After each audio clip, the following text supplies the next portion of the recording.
Ndabahaye mwirwe mwese nshuti banywanyi bacu mwebwe mukomeje kubana natwe mu biganiro n'amakuru tubatunganiriza ngaha kuri Iyakure Official. Iyakure Official ni imbonesha kure imwe rudende ibashitsa ko amakuru yizegwe, amakuru atosoye, amakuru aba yatohojwe n'itsinda ry'abamenyesha amakuru b'inzobere mu karere k'ibiyaga binini maze tukayabashikiriza mu buryo bwihuse. Turi kwigenekerezo rya 9 ukwezi kwa kabiri umwaka w'ibihumbi 2025. Umuriro ugiye kwaka mu buseruko bwa Repubulika Iharanira Demokarasi ya Kongo. Ubungubu nibwo intambara ikomeye cyane igiye gutangira muri kariya gace. Ndasubiramwo. Umuriro ugiye kwaka mu buseruko bwa Repubulika Iharanira Demokarasi ya Kongo. Intambara karundura nibwo igiye gutangira mu buseruko bwa Kongo. Perezida Tshisekedi w'igihugu cya Kongo, General Evariste Ndayishimiye arongoye igihugu cy'u Burundi, Cyril Ramaphosa arongoye Afrika y'Epfo ndetse na Joao Lorenzo arongoye igihugu cya Angola basizoye baravuga ko bagiye gutangiza intambara karundura igamije kwirukana M23 mu bice yigaruriye. Aba bategetsi bakomeye bamaze kurakara ndetse bavuze yuko bagiye gukora urugamba rukomeye cyane rugamije kubungabunga ubusugire bwa Repubulika Iharanira Demokarasi ya Kongo. Ku munsi w'ejo ku igenekerezo rya 8 ku isaha y'isa 12:45 indege z'intambara ebyiri z'igisirikare cya Afrika y'Epfo zaguye ku kibuga cy'indege cyitirwe Melchior Ndadaye i Bujumbura. Izi ndege zari zije zisanga izindi ndege eshatu zageze kuri iki kibuga mu cyumweru giheze. Amakuru yizewe Iyakure Official yavanye mu masoko yacu ku kibuga cy'indege i Bujumbura aremeza neza ko intwaro nyinshi za Afrika y'Epfo zikomeje gushika ngaha mu gihugu cy'u Burundi. Igihugu cya Afrika y'Epfo kandi biravugwa yuko ngo kigiye kohereza abakomando benshi hariya mu buseruko bwa Kongo ngo bafashe igisirikare cya FARDC kurwanya M23 n'igihugu cy'u Rwanda bashinja ko aricyo gifasha zino nyeshyamba. Amakuru yizewe ava ku kibuga cy'indege cyitirwe Melchior Ndadaye i Bujumbura aremeza ko ibitwaro karundura by'igisirikare cya Afrika y'Epfo birimo kwisuka mu Burundi ku bwinshi, ndetse abasirikare b'u Burundi barenga 12,000 nabo bakaba baraye binjiye mu buseruko bwa Kongo. Aba basirikare b'u Burundi bageze muri Kongo aho bagiye guhangana na M23 ndetse bakaba bahawe ubutumwa bukomeye cyane bwo gutsinda urugamba cyangwa se u Burundi bukaba isibaniro ry'imirwano ikomeye cyane. Ubutegetsi bwa Gitega buvuga yuko bagomba kurwanya M23 ndetse n'igihugu cy'u Rwanda ngo bagomba gutsinda iyi ntambara iri muri Kongo, ngo bitabaye ibyo M23 nayo yatangiza intambara mu gihugu cy'u Burundi. Ubungubu rero General Evariste Ndayishimiye, Perezida Tshisekedi, Cyril Ramaphosa ndetse na Joao Lorenzo bamaze rwose kwemeranywa ko bagiye gutangiza urugamba rukomeye cyane rugamije guhangana n'abarwanyi ba M23 mu buseruko bwa Kongo. Ku munsi w'ejo habaye inama ikomeye cyane yahuje ibihugu bya EAC ndetse na SADC. Iyi nama yabereye i Dar es Salaam mu gihugu cya Tanzania. Perezida Tshisekedi yayitabiriye ku buryo bw'ikoranabuhanga. Amakuru yizewe aremeza ko Tshisekedi yavuye muri iyi nama itarangiye ubwo abakuru b'ibihugu bya EAC ndetse na SADC bari bamaze gutangaza umwanzuro w'uko ubutegetsi bwa Kongo bugomba kuganira n'abarwanyi ba M23. Tshisekedi yarikubise ahita ava muri iyi nama arakaye cyane, ndetse ibimenyesha amakuru byo muri Tanzania n'igihugu cya Kenya byatangaje yuko Tshisekedi yaba yaravuze amagambo akomeye cyane imbere y'abakuru b'ibihugu. Amakuru rero aravuga yuko Tshisekedi yahise ahamagara Joao Lorenzo ndetse agahamagara Cyril Ramaphosa na General Evariste Ndayishimiye akababwira ko umugambi wabo bagomba kuwukomeza vuba na bwangu. umugambi wabo rero nta wundi ni ugutangiza intambara ikomeye mu buseruko bwa Kongo hakoreshejwe indege z'intambara zirimo kuva muri Afurika y'Epfo. Amakuru aravuga ko ibitwaro biremereye cyane bya Afurika y'Epfo birimo kuva mu Burundi byerekeza mu gace ka Kamanyora, ibindi bikaba birimo kwerekeza muri Uvira muri Kivu y'Amajyepfo. Amakuru yizewe arimo kutugeraho aremeza neza ko ibintu bigiye kudogera mu buseruko bwa Kongo, mu gihe abakuru b'ibihugu bya EAC ndetse na SADC bamaze gutora umwanzuro w'uko ubutegetsi bwa Kongo bugomba kuganira n'abarwanyi ba M23. Ubutegetsi bwa Tshisekedi bwo rwose ntabwo bubikozwa. Tshisekedi yarahiye aratsemba avuga yuko adashobora kuganira na zino nyeshyamba. Aya ni amakuru yizewe arimo kutugeraho avuye i Kinshasa. Tshisekedi yavuze yuko abakuru b'ibihugu bya EAC ndetse na SADC ngo bamugambaniye mu buryo bukomeye. Iyi nama yabereye i Dar es Salaam muri Tanzania ntabwo rwose yigeze ishimisha ubutegetsi bwa Kongo, ndetse abihwezi vya politike barabona neza ko imyanzuro yose yafatiwe muri iyi nama ntacyo ishobora kugeraho, kuko igihugu cya Kongo kititeguye kuyishyira mu bikorwa. Tshisekedi wewe arabona yuko intambara yonyine ariyo igomba kumukiza abarwanyi ba M23 kugeza ubu ngubu bamaze kwigarurira ibice byinshi ndetse barimo no kugenzura umujyi wa Goma. Nshuti banywanyi bacu ndetse namwe mukurikirana ibiganiro bya Iyakure Official, burya ngo ibijya gucika bica amarenga. Ibimenyesha amakuru byo muri Afurika y'Epfo byanditse ko ku igenekerezo rya 7 uku kwezi kwa kabiri, Perezida wa Afurika y'Epfo Cyril Ramaphosa yahamagaye Perezida Tshisekedi wa Repubulika Iharanira Demokarasi ya Kongo ndetse na Generali Evariste Ndayishimiye arongoye igihugu cy'u Burundi. Yababwiye ko batagomba kwitabira inama ya EAC ndetse na SADC yabaye ku munsi w'ejo ku igenekerezo rya 8 ikabera i Dar es Salaam mu gihugu cya Tanzania. Cyril Ramaphosa wa Afurika y'Epfo niwe wabujije Tshisekedi ndetse na Generali Evariste Ndayishimiye kwitabira iriya nama. Amakuru yatangajwe n'ibimenyesha amakuru byo muri Afurika y'Epfo akomeza avuga yuko Cyril Ramaphosa ngo yari yamaze kumenya amakuru yuko ibihugu byinshi biza gusaba Kongo kuganira na M23, ndetse ngo hari n'ibihugu bya rutura bishyigikiye yuko Repubulika Iharanira Demokarasi ya Kongo yaganira n'abarwanyi ba M23. Ubutegetsi bwa Kongo rero ngo bwamaze kubona yuko kujya muri iriya nama ntacyo byabamarira, niyo mpamvu Perezida Tshisekedi yitabiriye iriya nama akoresheje uburyo bw'ikoranabuhanga, maze i Dar es Salaam muri Tanzania agahagararirwa na Minisitiri w'Intebe Madame Turukasuminwa. Ibihugu bya Kongo, Burundi, Angola ndetse na Afurika y'Epfo ntabwo abaperezida babyo bigeze bitabira iriya nama yabereye i Dar es Salaam muri Tanzania. Iki ngiki nacyo cyabaye ikimenyetso gikomeye cyerekana ko imigambi ya bino bihugu itandukanye kure cyane n'ibindi bihugu byitabiriye iriya nama yabereye i Dar es Salaam muri Tanzania. Igihugu cy'u Burundi, Repubulika Iharanira Demokarasi ya Kongo, Afurika y'Epfo ndetse na Angola ngo bamaze kwemeranywa rwose ko intambara ikomeye cyane mu buseruko bwa Kongo ariyo igomba gukemura ibibazo byose ubutegetsi bwa Kongo burimo guhura nabyo, ndetse ngo M23 bagomba kuyicanaho umuriro. Nk'uko natangiye mbibabwira rero, kugeza ubu ngubu ibimenyetso byose birimo kwerekana ko mu buseruko bwa Kongo umuriro ugiye kwaka. Mu buseruko bwa Kongo ubu ngubu nibwo intambara ikomeye cyane igiye gutangira, nk'uko amakuru yose arimo kutugeraho arimo kubyemeza. Indege z'intambara z'igisirikare cya Afurika y'Epfo zikomeje kugera ku kibuga cy'indege cyitiriwe Ndayishimiye i Bujumbura. Ibitwaro biremereye cyane by'igisirikare cya Afurika y'Epfo birimo kwisukiranya mu gihugu cy'u Burundi, ariko n'abasirikare b'abakomando b'igihugu cy'u Burundi bakomeje kwinjira muri Repubulika Iharanira Demokarasi ya Kongo. Ibingibi ni ibimenyetso simusiga byerekana ko Afurika y'Epfo, igihugu cya Kongo ndetse n'u Burundi barimo gutegura intambara ikomeye cyane rwose, ko badakozwa iby'ibiganiro byasabwe n'abakuru b'ibihugu bya EAC ndetse na SADC. Intambara ikomeye cyane nibwo igiye gutangira mu buseruko bwa Kongo. umuriro ugiye kwaka nk'uko abihweza ibya politike barimo kubisigura, bakavuga yuko M23 nayo igomba kuba iryamiye amajanja kandi ko yiteguye guhangana na bano basirikare ba Afurika y'Epfo.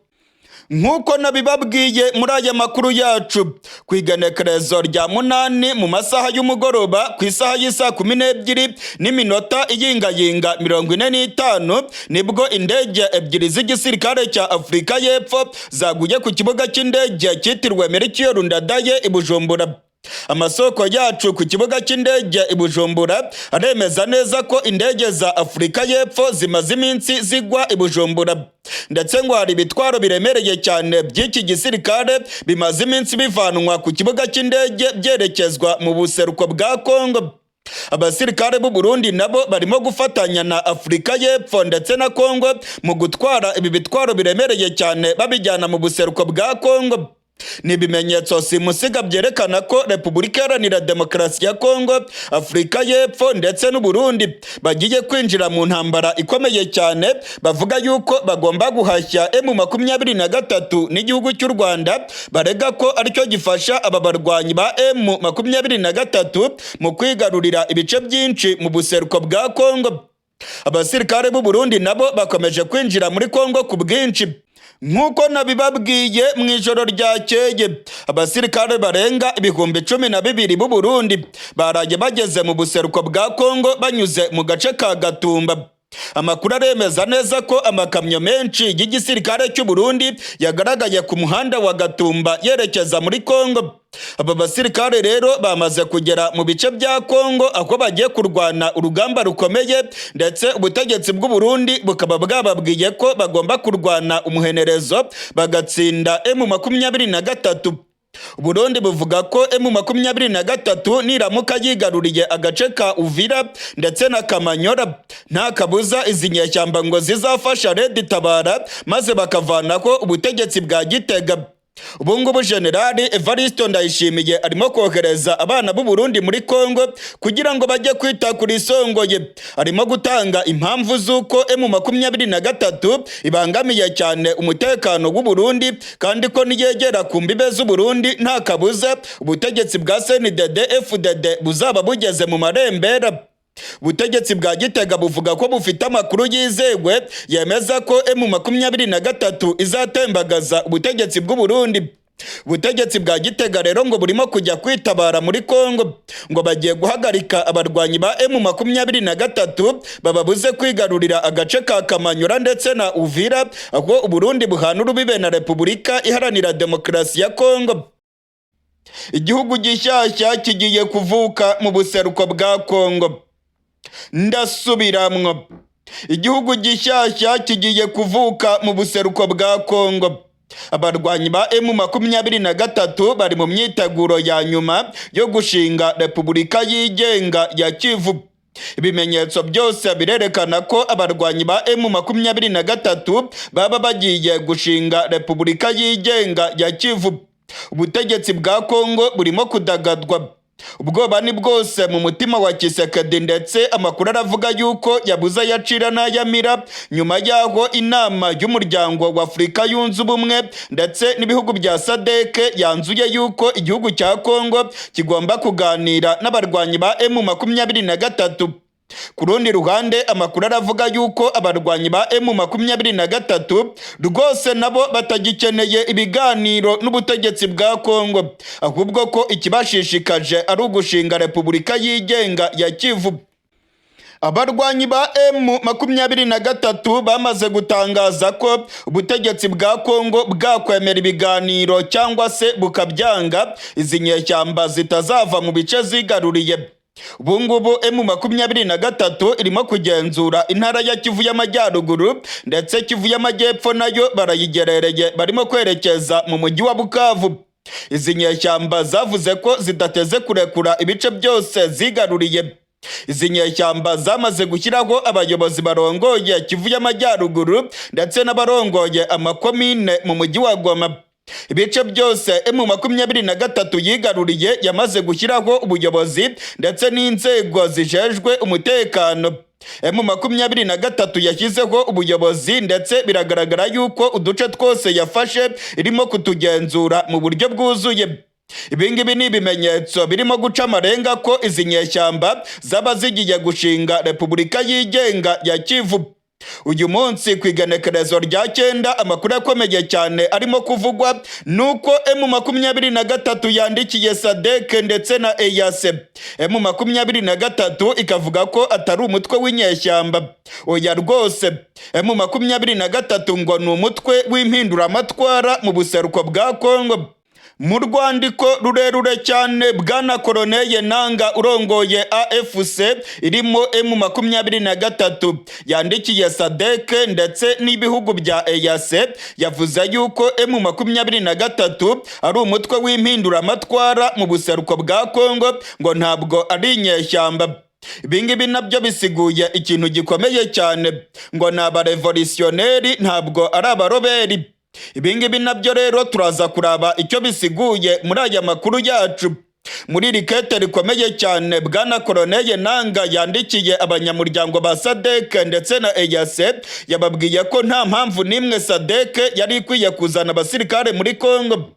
Bwana Koloneli Nanga yatanze gasopo ku basirikare ba SADC ndetse ababwira ko barimo kwifatanya n'interahamwe za FDLR mu kwica abantu bo mu bwoko bw'abatutsi mu buseruko bwa Kongo. Bwana Koloneli Nanga yatanze gasopo ndetse avuga yuko abarwanyi ba M23 biteguye gukora impinduramatwara mu buseruko bwa Kongo. Iri jambo ndagira ngo murigumane mu mutwe. M23 ntabwo ari abaroberi, ni umutwe ugamije impinduramatwara mu buseruko bwa Kongo. Turaza kuraba icyo bisiguye ndetse turaza no kubihuza n'amakuru akomeye yemeza ko M23 yabigiye gushinga Repubulika yigenga ya Kivu mu bice yamaze kwigarurira mu buseruko bwa Kongo. Ayandi makuru kandi aravuga yuko hari ibihugu bya rutura byaba bishyigikiye uyu mugambi. Abarwanyi ba M23 bamaze iminsi barimo gukora ibikorwa bikomeye bya politike ndetse na diplomasi, ndetse kugeza ubu ngubu birimo kugaragara yuko barimo gutsinda ubutegetsi bwa Kisekedi, kuko mu nama yabaye ku munsi w'ejo igahuza EAC na SADC, imyanzuro yavuye muri iyi nama yemeza neza ko ubutegetsi bwa Kongo bugomba kuganira na zino nyeshyamba za M23.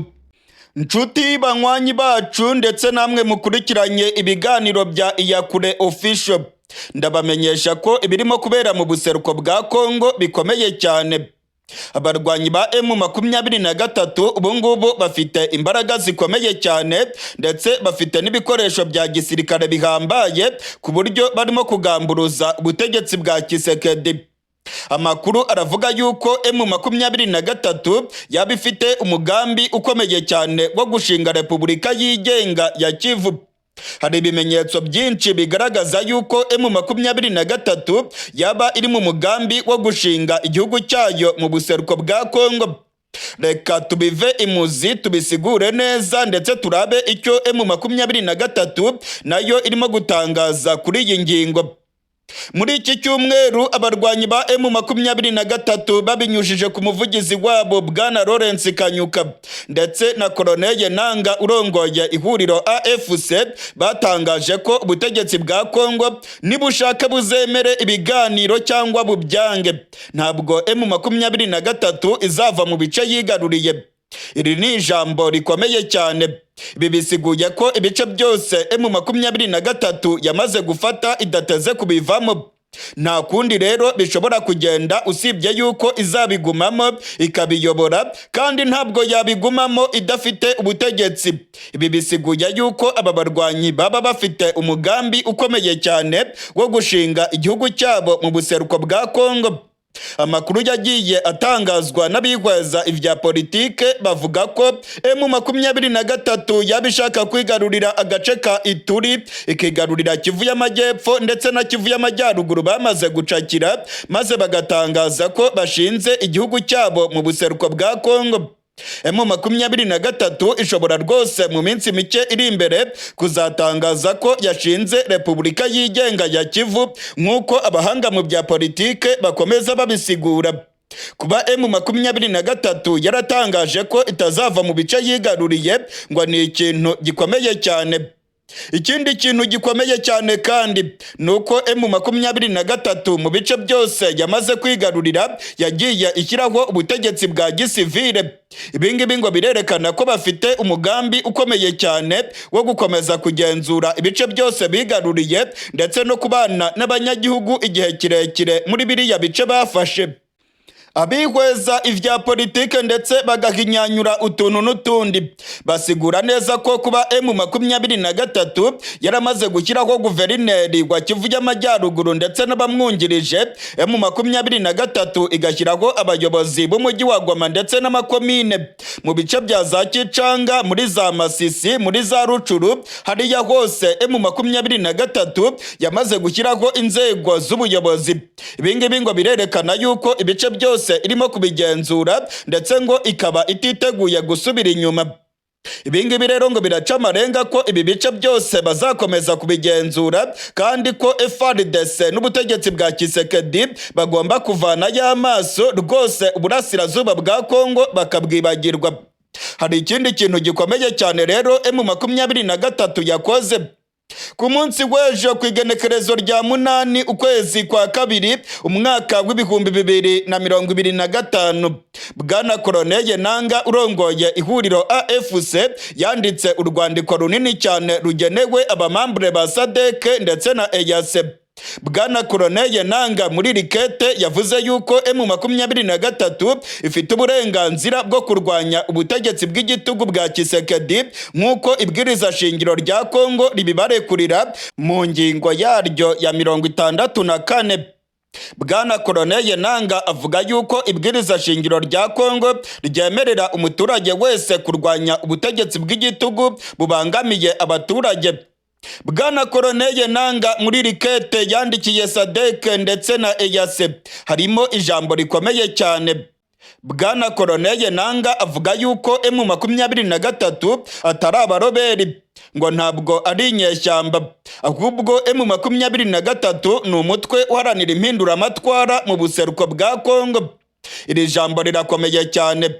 Impinduramatwara ni ikintu gikomeye cyane, bivuze ko ari abarevolutionnere. Ibingibi rero bisiguye yuko bashaka kuvanaho ubutegetsi bwa Kisekedi ndetse bagahindura amatwara yose arongoye Repubulika Iharanira Demokarasi ya Kongo. Ibingibi bisiguye yuko M23 ishaka gushyiraho umurongo w'imitegekere mu buseruko bwa Kongo. Ibingibi rero ntabwo bashobora kubigeraho Kongo ikiyobowe na Kisekedi ndetse uburasirazuba bwa Kongo bukiyobowe n'ubutegetsi bwa UDPS ya Kisekedi. Ibingibi rero abikwezi vya politike bakabona ko ari imvugo ikomeye cyane yerekana ko M23 ishaka gufata ubuseruko bwa Kongo maze igatangaza Repubulika yigenga ya Kivu. Nshuti banywanyi bacu ndetse namwe mukurikirana ibiganiro bya Iyakure Official, kuba Bwana Koloneli Nanga yavuze yuko M23 ari groupe revolutionnaire ni ikintu gikomeye cyane. Ntabwo ari inyeshyamba ahubwo n'abantu barimo guharanira impinduramatwara. Izi mpinduramatwara rero ni ikintu gikomeye cyane kandi imitwe y'abarevolutionneri yose ibiharanira kugira ubutaka yigengaho cyangwa se igafata ubutegetsi mu gihugu runaka. Iri ni ijambo ririmo gukorogoshora cyane ubutegetsi bwa Kisekedi ndetse abahinga mu vya politike bakabona neza ko General Makenga ndetse na Bwana Koloneli Nanga baba beruriye umuryango mpuzamahanga ko bashaka gushinga igihugu cyabo mu buseruko bwa Kongo. Muri iyi minsi amakuru yizewe agera kuri Iyakure Official aremeza ko abakadere ba M23 bamaze iminsi bazenguruka irya nino muri za ambasade z'ibihugu bya rutura. Hari amakuru avuga yuko ibihugu bya rutura byamaze gushyigikira uyu mugambi wa M23 wo gufata ubuseruko bwa Kongo maze bagashinga Repubulika yigenga ya Kivu. Hari ibihugu bikomeye birimo Leta Zunze Ubumwe za Amerika ndetse amakuru akavuga yuko n'igihugu cy'Ubufaransa byaba bishyigikiye aba barwanyi ba M23 mu mugambi wo gushinga Repubulika yigenga ya Kivu. Amakuru kandi akavuga yuko ibihugu byo mu karere byaba byaramaze kumva uyu mugambi wa M23 ndetse ko M23 yamaze kwerekana ibyiza ndetse n'inyungu zava muri kino gikorwa cyo gushinga Repubulika yigenga ya Kivu kuri buri gihugu cyakwiyemeza gushyigikira uyu mugambi wa zino nyeshyamba.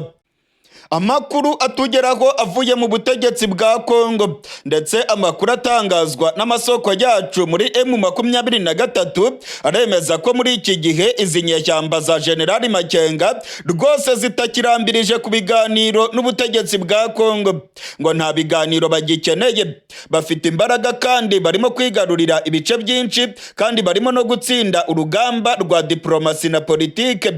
Hari ibihugu byinshi byamaze kumva impamvu ya nyayo zino nyeshyamba zirimo kurwana. Nko ku munsi w'ejo mwarabibonye mu nama ya EAC ndetse na SADC, ubutegetsi bwa Kongo bwaragaragaritse mu buryo bukomeye. Abakuru b'ibihugu bya SADC ndetse na EAC banzuye yuko ubutegetsi bwa Kongo bugomba kuganira na zino nyeshyamba, kandi Tshisekedi yararahiye aratsemba avuga yuko kuva yakwitwa Tshisekedi rwose atazigera aganira na zino nyeshyamba. Kuri ubu ngubu rero M23 irimo gukubita ahababaza Tshisekedi.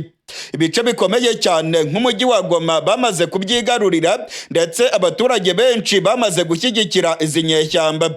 Izi nyeshyamba zamaze gushyiraho inzego z'ubutegetsi. Izi nyeshyamba zamaze kwigarurira ibice byinshi ndetse ubutegetsi bwa Kongo bufite ubwoba ko M23 mu minsi mike cyane ishobora gutangaza Repubulika yigenga ya Kivu. Ubutegetsi bwa Tshisekedi burimo gutsindwa impande zose, haba mu nzira z'imirwano ubutegetsi bwa Kongo burimo gutsindwa urugamba. Inzira za politike ndetse na diplomasi nazo zirerekana ko ubutegetsi bwa Kongo burimo gutsindwa urugamba. Abarwanyi ba M23 bakomeje gukubita Tshisekedi ahababaza. Ku munsi w'ejo ku igenekerezo rya 8 ukwezi kwa kabiri, inama ikomeye cyane yahuje abakuru b'ibihugu bya EAC ndetse na SADC yabereye i Dar es Salaam mu gihugu cya Tanzania. Muri iyi nama imyanzuro ikomeye cyane yagifatiwemo yababaje cyane ubutegetsi bwa Kongo. Tshisekedi yabuze ayacira n'ayamira. Inama y'abakuru b'ibihugu bya EAC ndetse n'ibihugu bya SADC yafashe umwanzuro usaba ubutegetsi bwa Kongo kuganira n'abarwanyi ba M23. Ni ibintu byarakaje Tshisekedi ndetse amakuru akavuga yuko ubwo yari ari mu nama akoresheje iyakure, akoresheje ikoranabuhanga kuko atigeze ayitabira i Dar es Salaam, ngo yararakaye mu buryo bukomeye cyane ndetse aratukana imbere y'abakuru b'ibihugu. Ibimenyesha amakuru byo muri Tanzania ndetse no muri Kenya biravuga yuko Tshisekedi umujinya wamwishe ubwo uyu mwanzuro wari ugiye gufatwa. Tshisekedi ngo yarikubise ahita ava ku ikoranabuhanga inama itarangiye, yerekana uburakari bwinshi cyane kubera ko inama yari yanzuye ko agomba kuganira na M23. Ibimenyesha amakuru byo muri Kenya ndetse na Tanzania byanditse yuko Perezida Tshisekedi yagaragaje umujinya mwinshi ubwo abakuru b'ibihugu bari bageze ku mwanzuro usaba ubutegetsi bwa Kongo kuganira n'abarwanyi ba M23. Minisitiri w'intebe wa Repubulika Iharanira Demokarasi ya Kongo Madame Turukasuminwa yavuze yuko uwo mwanzuro batawemeye. Perezida Tshisekedi nawe wari uri ku ikoranabuhanga arimo gukurikirana inama, ngo yahise avuga yuko adashobora kuganira na M23. Gusa abakuru b'ibihugu bose bari bitabiriye iriya nama bamubwiye ko agomba kuganira kandi ko bigomba kujya mu mwanzuro w'iyi nama yabereye i Dar es Salaam ku munsi w'ejo ku igenekerezo rya 8. Amakuru rero aravuga ko Tshisekedi yivumbuye ndetse akavuga amagambo akomeye cyane, akavuga yuko adashobora kuganira n'izo nyeshyamba ndetse ngo yaba yaravuze amagambo yo gutukana imbere y'abakuru b'ibihugu, nubwo ibi bimenyesha amakuru bitashimye gutangaza aya magambo bivuga ko ari amagambo ateye isoni imbere y'abakuru b'ibihugu. Ibimenyesha amakuru byo muri Kenya ndetse na Tanzania birandika ko habaye uguterana amajambo gukomeye cyane mu nama y'abakuru b'ibihugu bya EAC ndetse n'abakuru b'ibihugu bya SADC yabereye i Dar es Salaam ku munsi w'ejo. Perezida Tshisekedi ngo yagaragaje umujinya mwinshi cyane Tshisekedi ngo yagaragaje ko atishimiye imyanzuro yose irimo gufatwa, kubera ko ngo Tshisekedi yavuze yuko abakuru b'ibihugu ngo baba barimo kubogamira ku gihugu cy'u Rwanda ndetse n'abarwanyi ba M23, ibintu ngo byamurakaje cyane ndetse agahita ava ku ikoranabuhanga inama itarangiye. Amakuru aravuga yuko abakuru b'ibihugu bya EAC ndetse na SADC bamubwiye ko byanga bikunda agomba kuganira na M23 kugira ngo imidugararo iri mu buseruko bwa Kongo irangire. Iyi nama rero yabereye i Dar es Salaam muri Tanzania. Abihweza ivya politike batangiye kuvuga ko atacyo ishobora kugeraho, kuko igihugu cya Kongo cyamaze kugaragaza ku mugaragaro ko kitishimiye iyi myanzuro yafatiwe muri iriya nama. Igihugu cya Kongo cyagaragaje yuko ngo abitabiriye iriya nama babogamye ndetse ngo bagahengamira kuri M23. Tshisekedi yayivuyemo afite umujinya mwinshi. Madame Turukasuminwa, Minisitiri w'Intebe wa Repubulika Iharanira Demokarasi ya Kongo, nawe ngo yatashye ikubagahu afite umujinya mwinshi, nk'uko ibimenyesha amakuru byo muri Tanzania bikomeza bibivuga.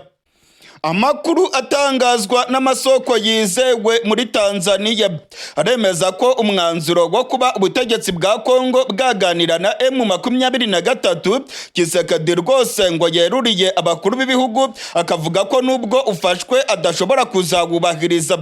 Ndetse amakuru aravuga yuko Tshisekedi yagiye yitotomba mu rurimi rw'iwabo mu magambo ibimenyesha amakuru bivuga yuko bitabashije kumenya neza. Hari amakuru avuga yuko Tshisekedi yari arimo kuvuga mu rurimi rw'igifaransa, umujinya ukamwica akageraho akavuga mu rurimi rw'ikiruba. Abamenyesha amakuru bo muri Kenya ndetse na Tanzania baravuga ko umujinya wa Tshisekedi werekana yuko atiteguye rwose kuba yaganira na M23. Gusa inama y'abakuru b'ibihugu yanzuye yuko ubutegetsi bwa Kongo bugomba kuganira na zino nyeshyamba, ndetse muri iyi nama hafatiwemo iyindi myanzuro myinshi tuza kubagezaho muri aya makuru yacu. Mbere yuko tubagezaho imyanzuro ikomeye cyane yafatiwe mu nama i Dar es Salaam, reka mbanze mbabwire ko ibimenyetso byose birimo kwerekana yuko ubutegetsi bwa Kongo burimo gutsindwa mu mpande zose. Abarwanyi ba M23 barasa nk'aho barushije ubutegetsi bwa Kongo kugaragaza impamvu ya nyayo barimo kurwanira.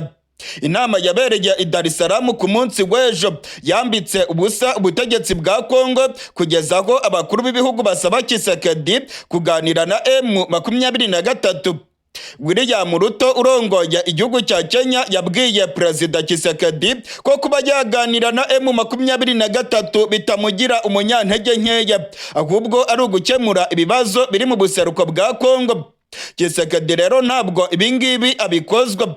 Amakuru twamenye nuko Tshisekedi, General Evariste Ndayishimiye, Bwana Joao Lorenzo urongoye igihugu cya Angola ndetse na Cyril Ramaphosa urongoye Afurika y'Epfo ngo barimo gutegura intambara ikomeye cyane rwose, ngo ibyavuye muri iyi nama ntago babyitayeho. Abakuru b'ibihugu bine nta nubwo bigeze bitabira iyi nama yabereye i Dar es Salaam. Igihugu cya Afurika y'Epfo, Angola, Burundi ndetse na Kongo, abakuru b'ibihugu ntago bigeze bitabira iyi nama. Amakuru rero akavuga yuko bari babiziranyeho, kandi aba bakuru b'ibihugu ni ingenzi cyane kuko bari ku ruhande rushyigikiye Repubulika Iharanira Demokarasi ya Kongo. Kuba rero igihugu cy'u Burundi, Angola, Afurika y'Epfo ndetse na Kongo abakuru b'ibihugu bataritabiriye iyi nama, ngo baba barabivuganye ndetse bakavuga yuko nta nyungu bashobora kuyikuramo, maze ngo bakanzura yuko batagomba kuyijyamo. Hari ibimenyetso byerekana ko ibi bihugu birimo gutegura intambara ikomeye, ndetse abasirikare benshi bakomeje kugera mu gihugu cy'u Burundi no mu buseruko bwa Kongo mu gace ka Kamanyora ndetse na Bukavu. Abihweza ibya politike baravuga ko kuba igihugu cya Angola, igihugu cy'u Burundi, Afurika y'Epfo ndetse na Kongo abakuru b'ibihugu bataritabiriye iyi nama bigaragaza uwundi mugambi ukomeye cyane wo kuba barimo gutegura intambara ikomeye. Muri iyi minsi abasirikare benshi b'igihugu cy'u Burundi barimo kwinjira muri Kongo. Ibitwaro bikomeye cyane by'igisirikare cya Afurika y'Epfo bikomeje kugera mu gihugu cy'u Burundi. Hari abakomando bakomeye cyane bavuye muri Afurika y'Epfo nabo barimo kujya mu buseruko bwa Kongo, ndetse amakuru akavuga yuko Afurika y'Epfo, Kongo, Angola ndetse n'u Burundi barimo gutegura imirwano ikomeye cyane. Ubutegetsi bwa Kongo bwararahiye buratsemba buvuga ko butazaganira na M23, ndetse Tshisekedi yavuze yuko ikibazo azagikemura mu buryo bw'intambara. Amakuru rero aravuga yuko kuba bano bakuru b'ibihugu bine bari ku ruhande rwa Tshisekedi bataritabiriye iriya nama ari ikimenyetso gikomeye cyane cyerekana yuko barimo gutegura intambara mu buseruko bwa Kongo. Hari abikwazi vya politike bavuga ko intambara ikomeye cyane ari bwigiye gutangira muri Kongo. Afurika y'Epfo, Burundi, Kongo ndetse na Angola ngo barimo gutegura intambara ikomeye cyane, ndetse ibimenyetso byose birerekana ko intambara igiye kuba kandi ari karundura. Abasirikare bakomeje kugera mu Burundi no mu buseruko bwa Kongo. Indege z'intambara ziva muri Afurika y'Epfo zikomeje kugera i Bujumbura. Abasirikare b'abakomando bakomeje kwiyongera mu buseruko bwa Kongo, ndetse ibi byose birerekana yuko Tshisekedi rwose agiye kurwana. Iby'ibiganiro ngo ntabwo abikozwa, ngo ntashobora kwicarana na M23 nubwo wateka ibuye rigashya. Mu nama yabaye ku munsi w'ejo igahuza abakuru b'ibihugu bya EAC ndetse na SADC, hafatiwemo imyanzuro ikomeye cyane, ariko imyanzuro karundura igera kuri 6 niyo tugiye kubabwira muri aya makuru yacu. Umwanzuro wa mbere nuko iyi nama yavuze yuko imirwano igomba guhagarara hagati y'impande zishyamiranye. Imirwano igomba guhagarara vuba na bwangu, hakajyaho uburyo bwo gutabara abahuye n'ibyago muri iyi ntambara yabereye mu buseruko bwa Kongo. Uwo ni umwanzuro wa mbere wemeza ko imirwano igomba guhagarara. Umwanzuro wa kabiri uvuga yuko hagomba kubaho ibiganiro imbonankubone hagati y'ubutegetsi bwa Kongo n'abarwanyi ba M23. Iki ni ikintu cyarakaje cyane ubutegetsi bwa Kongo, ndetse kikerekana ko abarwanyi ba M23 barimo kugenda batsinda ubutegetsi bwa Tshisekedi. Usibye kubatsinda ku rugamba, ubungubu noneho mu buryo bwa politike na diplomasi, M23 yongeye guhondagura FARDC ndetse na Tshisekedi. Inama y'abakuru b'ibihugu bya EAC ndetse na SADC yategetse ko hagomba kubaho ibiganiro hagati y'ubutegetsi bwa Kongo na M23. Ni ibintu ubutegetsi bwa Kongo budakozwa, ariko uyu ni umwanzuro w'iyi nama y'abakuru b'ibihugu. Umwanzuro wa gatatu nuko umujyi wa Goma ugomba gucungirwamo umutekano, ndetse abaminisitiri b'ingabo bagashyiraho uburyo buboneye bwo kugira ngo umutekano ugaruke neza mu mujyi wa Goma. Ubundi mwanzuro nuko M23 yategetswe ko igomba gufungura amayira yose yerekeza mu mujyi wa Goma, imihanda iva za Masisi, za Rucuru yose igafungurwa, ndetse ikibuga cy'indege cya Goma kigahita gifungurwa vuba na bwangu. Ubundi mwanzuro ukomeye cyane nuko ubutegetsi bwa Kongo bwategetswe ko bugomba guhashya inyeshyamba za FDLR, ndetse abasirikare b'u Rwanda bari muri Kongo nabo bakazavayo. Uyu mwanzuro niko ubitangaza. Guhashya FDLR bikajyana no kuvana abasirikare b'u Rwanda mu buseruko bwa Kongo nk'uko uyu mwanzuro ubivuga. Iyi ni inama y'abakuru b'ibihugu bya EAC ndetse na SADC yavuze yuko FDLR bagomba kuyihashya bikajyana no kuvana abasirikare b'u Rwanda mu buseruko bwa Kongo. Iyi nama kandi yafashe umwanzuro ukomeye cyane wuko ibiganiro bya Rwanda ndetse na Nairobi bigomba guhuzwa, maze abarwana muri Kongo bakaganira n'ubutegetsi bwa Kongo, byose bigakorerwa icyarimwe. Uyu mwanzuro rero ni intsinzi ya M23, kuko M23 nayo igomba gushyirwa muri bino biganiro bya Rwanda. Ni ibintu byababaje cyane ubutegetsi bwa Kongo, ndetse ubutegetsi bwa Tshisekedi bukaba bwavuze yuko budashobora kuganira na zino nyeshyamba nk'uko ibimenyesha amakuru byo muri Kenya ndetse na Tanzania byabitangaje muri kano gatondo k'igenekerezo rya 9. Amakuru atugeraho aravuga ko iyi nama yabereye i Dar es Salaam yaranzwe no guterana amajambo mu buryo bukomeye. Ubutegetsi bwa Kongo ibintu byose ntago bwabyumvaga, ndetse Tshisekedi yagiye agaragaza umujinya no kurakara mu buryo bukomeye kugeza ubwo yavuye mu nama itarangiye. Yakoreshaga uburyo bw'ikoranabuhanga mu gukurikirana iyi nama, ariko yahise agivamo. Yayisizemo Minisitiri w'Intebe Madame Turuka Suminwa, nk'uko ibimenyesha amakuru bikomeye muri Kenya ndetse na Tanzania byabitangaje, ndetse bikavuga ko aya makuru biyakesha abadiplomate ndetse n'abategetsi bakomeye muri Tanzania.